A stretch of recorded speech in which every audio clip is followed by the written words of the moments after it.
ದೆಹಲಿಯಲ್ಲಿ ನಡೆದಂತಹ ಭಯೋತ್ಪಾದಕ ಕೃತ್ಯ ಇಡೀ ದೇಶವನ್ನೇ ಬೆಚ್ಚಿ ಬೀಳಿಸಿದೆ. ಒಂದು ಕಡೆ ಇದೇ ಪ್ರಕರಣಕ್ಕೆ ಸಂಬಂಧಪಟ್ಟಂತೆ ಇನ್ವೆಸ್ಟಿಗೇಷನ್ ಕೂಡ ಚುರುಕುಗೊಂಡಿದೆ. ನಿರ್ಜನ ಪ್ರದೇಶವೇ ಇವರ ಅಡಗುತಾಣ. 2900 kg ಅಮೋನಿಯಂ ನೈಟ್ರೇಟ್ ಬಚ್ಚಿಟ್ಟಿದ್ದಂತಹ ಜಾಗ ಹೇಗಿದೆ ಗೊತ್ತಾ? ಉಗ್ರರ ಅಡಗುತಾಣದಿಂದ ಪಬ್ಲಿಕ್ ಟಿವಿ ಪ್ರತ್ಯಕ್ಷ ವರದಿಯನ್ನು ಕೊಟ್ಟಿದೆ. ಸ್ಫೋಟಕ್ಕೆ ಬೇಕಾದಂತಹ ಕಚ್ಚಾ ವಸ್ತುಗಳನ್ನು ಶೇಖರಿಸಿಟ್ಟಂತಹ ಜಾಗದಲ್ಲಿ ನಿಮ್ಮ ಪಬ್ಲಿಕ್ ಟಿವಿ. ಫರೀದಾಬಾದ್ನ ಫತೇಪುರ್ನಲ್ಲಿ ಸೀಸ್ ಆಗಿದ್ದ 2900 kg ಸ್ಫೋಟಕ. ಉಗ್ರ ಮುಜಾಮಿಲ್, ವೈದ್ಯ ಶಾಹೀನ್ ಪದೇ ಪದೇ ಭೇಟಿ ಕೊಡ್ತಾ ಇದ್ದಂತಹ ಜಾಗ ಇದು. ಸ್ಫೋಟಕ ಸಿಕ್ಕಂತಹ ಜಾಗದಿಂದ ನಿಮ್ಮ ಪಬ್ಲಿಕ್ ಟಿವಿ ಗ್ರೌಂಡ್ ರಿಪೋರ್ಟ್ ಅನ್ನು ಮಾಡಿದೆ. ನಿರ್ಜನ ಪ್ರದೇಶ, ಹಳೆಯ ಮನೆ, ಇದೇ ಉಗ್ರರ ಅಡಗುತಾಣವಾಗಿತ್ತು ಅನ್ನೋದು ಗೊತ್ತಾಗ್ತಾ ಇದೆ. ಅದೇ ಅಡಗುತಾಣದಿಂದ ನಿಮ್ಮ ಪಬ್ಲಿಕ್ ಟಿವಿ ಪ್ರತ್ಯಕ್ಷ ವರದಿಯನ್ನು ಕೊಟ್ಟಿರುವಂಥದ್ದು. 2900 kg ಸ್ಫೋಟಕ ಸಿಕ್ಕಿದ್ದು ಫರೀದಾಬಾದ್ನಲ್ಲಿ. ಈ ಟೆರರ್ ಡಾಕ್ಟರ್ಗಳು ಸೇರ್ತಾ ಇದ್ದಂತಹ ಜಾಗ ಇದು. ಇಲ್ಲಿಯೇ ಪ್ಲಾನ್ ಅನ್ನು ರೂಪಿಸಲಾಗ್ತಾ ಇತ್ತು. ಪ್ಲಾನ್ ಎಕ್ಸಿಕ್ಯೂಟಿವ್ ಮಾಡೋದಕ್ಕೆ ಮೀಟಿಂಗ್ ಕೂಡ ಇಲ್ಲೇ ಆಗ್ತಾ ಇತ್ತು.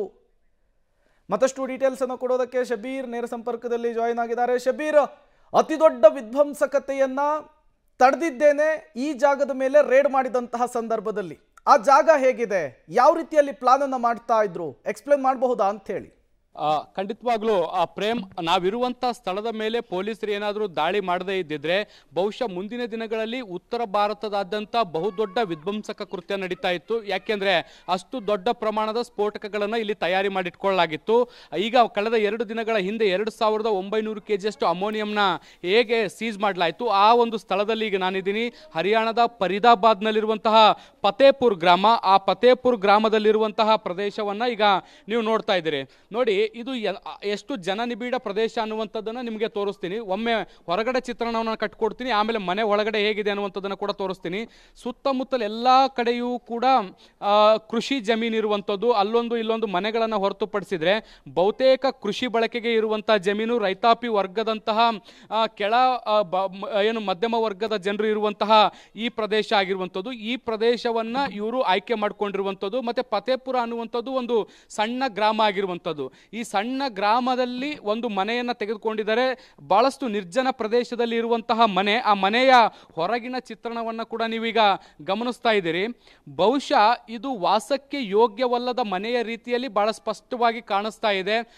ಇದು ಪ್ರಾಪರ್ ಕನ್ಸ್ಟ್ರಕ್ಷನ್ ಕೂಡ ಆಗಿಲ್ಲ. ಬಹಳಷ್ಟು ಹಳೆಯ ಮನೆಯ ರೀತಿಯಲ್ಲಿ ಕಾಣಿಸ್ತಾ ಇದೆ. ಮನೆಯ ಮುಖ್ಯ ದ್ವಾರವು ಕೂಡ ರಿಪೇರಿ ಬಂದು ಅದನ್ನು ಕೆಳಗಡೆ ಬಿಸಾಕಿರುವಂಥದ್ದನ್ನು ಕೂಡ ನಾವು ಗಮನಿಸ್ಬೋದು. ಅದನ್ನು ಹೊರತುಪಡಿಸಿದ್ರೆ ಇನ್ನೊಂದು ಆಲ್ಟರ್ನೇಟಿವ್ ಡೋರ್ ಇದೆ. ಈ ಮನೆಯಲ್ಲೇ 2900 kg ಅಷ್ಟು ಅಮೋನಿಯಂ ನೈಟ್ರೇಟ್ ಅನ್ನು ಬಚ್ಚಿಡುವಂಥ ಕೆಲಸವನ್ನ ಮಾಡಲಾಗಿತ್ತು. ಸರಿಸುಮಾರು 600ರಿಂದ 700 ಸ್ಕ್ವೇರ್ ಫೀಟ್ ವಿಸ್ತೀರ್ಣದಲ್ಲಿ ನಿರ್ಮಾಣ ಮಾಡಿರುವಂತಹ ಮನೆಯ ಒಳಗಿನ ಚಿತ್ರಣವನ್ನು ಕೂಡ ನೀವು ಗಮನಿಸ್ತಾ ಇದ್ದೀರಿ. ಡಾಕ್ಟರ್ ಮುಜ್ಮಿಲ್ ಮತ್ತೆ ಡಾಕ್ಟರ್ ಶಾಹೀನ್ ನಿರಂತರವಾಗಿ ಈ ಮನೆಗೆ ಭೇಟಿಯನ್ನು ಕೊಡ್ತಾ ಇದ್ರು. ಮತ್ತೆ ಇಲ್ಲಿ ತಮಗೆ ಬೇಕಾದಂತಹ ಕಚ್ಚಾ ವಸ್ತುಗಳು, ಅಂದ್ರೆ ಈ ಬಾಂಬ್ ತಯಾರಿಕೆಗೆ ಬೇಕಾದಂತಹ ಕಚ್ಚಾ ವಸ್ತುಗಳನ್ನೆಲ್ಲವನ್ನು ಕೂಡ ಸಂಗ್ರಹ ಮಾಡಿಡುವಂತಹ ಕೆಲಸವನ್ನ ಮಾಡ್ತಾ ಇದ್ರು. ಈ ಮನೆಯಲ್ಲಿ ಒಟ್ಟು 3 ರೂಮ್ಗಳಿದಾವೆ. 3 ರೂಮ್ಗಳ ಪೈಕಿ ಒಂದು ರೂಮಿನ ದೃಶ್ಯವನ್ನು ಕೂಡ ನಿಮಗೆ ತೋರಿಸ್ತಾ ಇದ್ದೀವಿ. ನಿಮಗೆ ಯಾವುದೇ ರೀತಿಯಾದಂತಹ ಅಗತ್ಯ ಸೌಲಭ್ಯಗಳು ಇಲ್ಲದೆ ಇರುವಂತಹ ಮನೆ ನೋಡಿ. ಅತ್ಯಂತ ಪ್ರಮುಖವಾದಂತಹ ಘಟ್ಟ, 2900 kg ಅಷ್ಟು ಏನು ಅಮೋನಿಯಂ ಸಿಕ್ಕಿತ್ತು. ಅದೆಲ್ಲವೂ ಕೂಡ ಇದೇ ರೂಮಿನಲ್ಲಿ ಶೇಖರಿಸಿಡಲಾಗಿತ್ತು ಅನ್ನುವಂಥದ್ದನ್ನು ಕೂಡ ನಾವಿಲ್ಲಿ ಗಮನಿಸಬಹುದು. ಈ ರೂಮಿನ ಇಡೀ ಚಿತ್ರಣವನ್ನು ಕೂಡ ನೀವು ಗಮನಿಸಿ ಯಾವ ರೀತಿಯಾಗಿದೆ ಅನ್ನುವಂಥದ್ದನ್ನ. ಇದು ಜನರು ಇರಲಿಕ್ಕೆ ಯೋಗ್ಯವಾದಂತಹ ಸ್ಥಳನೇ ಅಲ್ಲ ಅನ್ನೋ ರೀತಿಯಲ್ಲಿ ಕಾಣಿಸ್ತಾ ಇರುವಂಥದ್ದು. ಪ್ರಾಪರ್ ಎಲೆಕ್ಟ್ರಿಸಿಟಿ ಕೂಡ ಇಲ್ಲ ಇಲ್ಲಿ, ನೀರಿನ ವ್ಯವಸ್ಥೆಯೂ ಕೂಡ ಇಲ್ಲ ಇಲ್ಲಿ. ಇದು ಒಬ್ಬರಿಂದ ಬಾಡಿಗೆಯನ್ನು ಪಡೆದಿದ್ರು ಅನ್ನುವಂಥದ್ದು ಕೂಡ ಗೊತ್ತಾಗ್ತಾ ಇದೆ.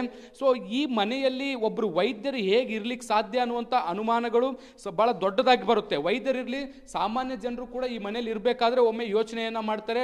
ಯಾವುದೇ ಮೂಲ ಸೌಕರ್ಯಗಳು ಕೂಡ ಈ ಮನೆಯಲ್ಲಿ ಇಲ್ಲ. ಒಂದು ರೀತಿ ಪಾಳು ಬಿದ್ದಂತಹ ಮನೆಯ ರೀತಿಯಲ್ಲಿ ಇದು ಕಾಣಿಸ್ತಾ ಇದೆ. ಮತ್ತೊಂದು ರೂಮನ್ನು ಕೂಡ ನಿಮಗೆ ತೋರಿಸ್ತಾ ಇದ್ದೀನಿ. ಆ ರೂಮಿನ ಚಿತ್ರಣವನ್ನು ಕೂಡ ನೀವು ಗಮನಿಸಬಹುದು. ಪ್ರಾಪರ್ ಆಗಿ ಅವರು ಬಹಳಷ್ಟು ಯೋಚನೆಯನ್ನ ಮಾಡಿ ಈ ಒಂದು ಮನೆಯನ್ನ ಬಾಡಿಗೆಗೆ ಪಡೆದಿರುವಂಥದ್ದು. ಮತ್ತೆ ಇಲ್ಲಿ ಜನರು ಕೂಡ ಬಹಳಷ್ಟು ಹೆಚ್ಚು ತಲೆ ಕೆಡಿಸ್ಕೊಂಡಿಲ್ಲ ಇವ್ರ ಬಗ್ಗೆ. ಯಾಕೆಂದ್ರೆ ವಾರದಲ್ಲಿ 1-2 ಬಾರಿ ಬರ್ತಿದ್ರು, ಹೋಗ್ತಿದ್ರು, ಕೆಲವು ಗಂಟೆಗಳ ಕಾಲ ಇರ್ತಿದ್ರು. ಸೊ ಹೀಗಾಗಿ ಯಾರು ಬರ್ತಾರೆ ಯಾರು ಹೋಗ್ತಾರೆ ಅನ್ನುವಂಥದ್ರ ಬಗ್ಗೆ ಹೆಚ್ಚು ತಲೆ ಕೆಡಿಸ್ಕೊಳ್ತಾ ಇರಲಿಲ್ಲ. ಹೀಗಾಗಿ ಜನ ಬಳಕೆಯ ಸಮಯವನ್ನು ಹೊರತುಪಡಿಸಿ ಯಾರು ಇಲ್ಲದೆ ಇರುವಂಥ ಸಂದರ್ಭದಲ್ಲಿ ಈ ಮನೆಗೆ ಅವರು ಭೇಟಿಯನ್ನು ಕೊಡ್ತಾ ಇದ್ರು. ತಮ್ಮ ಕೆಲಸಗಳನ್ನು ಮುಗಿಸ್ಕೊಂಡು ಮತ್ತೆ ಅಲ್ಫಲಾಹ ಕಾಲೇಜ್ ಏನಿದೆ ಅಲ್ಲಿಗೆ ವಾಪಸ್ ಹೋಗ್ತಾ ಇದ್ರು. ಸರಿಸುಮಾರು 3 ಕಿಲೋಮೀಟರ್ ದೂರದಲ್ಲಿ ಅಲ್ಫಲಾಹ ಕಾಲೇಜ್ ಇರುವಂಥದ್ದು. ಸೊ ಅಲ್ಲಿಂದ ಇಡೀ ನೆಟ್ವರ್ಕ್ ಅನ್ನು ಹ್ಯಾಂಡಲ್ ಮಾಡುವಂಥ ಕೆಲಸವನ್ನ ಮಾಡ್ತಾ ಇದ್ರು. ಒಟ್ಟು 3200 kgಯಷ್ಟು ಅಮೋನಿಯಂ ವಶಕ್ಕೆ ತೆಗೆದುಕೊಳ್ಳಲಾಗಿದೆ. ನಾವು ಆಗಲೇ ತೋರಿಸ್ದಂಗೆ 360 kgಯಷ್ಟು PG ಮಾಡ್ಕೊಂಡೇನಿದ್ದ ಡಾಕ್ಟರ್ ಮುಜಾಯಿಲ್ ಆ ಮನೆಯಲ್ಲಿತ್ತು. ಅದನ್ನು ಹೊರತುಪಡಿಸಿ 2900 kgಯಷ್ಟು ಅಮೋನಿಯಂನ ಈ ಮನೆಯಲ್ಲಿ ಶೇಖರಿಸಿಡುವಂಥ ಕೆಲಸವನ್ನ ಮಾಡಲಾಗಿತ್ತು. ಒಂದೊಂದು ಪ್ರದೇಶದಲ್ಲೂ ಕೂಡ ಒಂದೊಂದು ಕಚ್ಚಾ ಸಾಮಗ್ರಿಗಳನ್ನು ಇವರು ಶೇಖರಿಸಿಡುವಂಥ ಕೆಲಸವನ್ನು ಕೂಡ ಮಾಡ್ತಾ ಇದ್ರು. ಆ ಮೂಲಕ ಯಾರಿಗೂ ಕೂಡ ಅನುಮಾನ ಬಾರದ ರೀತಿಯಲ್ಲಿ ಇರುವಂತಹ ಒಂದು ವ್ಯವಸ್ಥೆಯನ್ನು ಕೂಡ ಮಾಡಿಕೊಂಡಿದ್ರು. ನೋಡ್ಬೋದು ಮನೆಯ ಸಂಪೂರ್ಣ ಚಿತ್ರಣ ಹೇಗಿದೆ ಅನ್ನುವಂಥದ್ದನ್ನು ಕೂಡ ನೀವು ನೋಡ್ತಾ ಇದ್ದೀರಿ. ಜನರು ಇಲ್ಲಿ ಇರಲಿಕ್ಕೆ ಸಾಧ್ಯ ಆಗದಂತಹ ಸನ್ನಿವೇಶಗಳು ಕೂಡ ಇಲ್ಲಿ ನಿರ್ಮಾಣ ಆಗಿರುವಂಥದ್ದನ್ನು ಕೂಡ ನಾವು ನೋಡ್ಬೋದು. ಸಾಕಷ್ಟು ವ್ಯವಸ್ಥಿತವಾಗಿ ಯಾರಿಗೂ ಕೂಡ ಗೊತ್ತಾಗದ ಹಾಗೆ ಇಲ್ಲಿ ಏನು ಈ ಒಂದು ಅಮೋನಿಯಂ ಆಗಿರ್ಬೋದು ಮತ್ತು ಬೇರೆ ಬೇರೆ ರೀತಿಯಾದಂಥ ಕಚ್ಚಾ ವಸ್ತುಗಳೇನಿದ್ದಾವೆ ಅವುಗಳನ್ನು ಶೇಖರಿಸಿಡುವಂಥ ಕೆಲಸವನ್ನು ಇಲ್ಲಿ ಮಾಡಲಾಗಿದೆ. Prem. Okay, thank you Shabbir ತಮ್ಮೆಲ್ಲ ಮಾಹಿತಿಗಾಗಿ.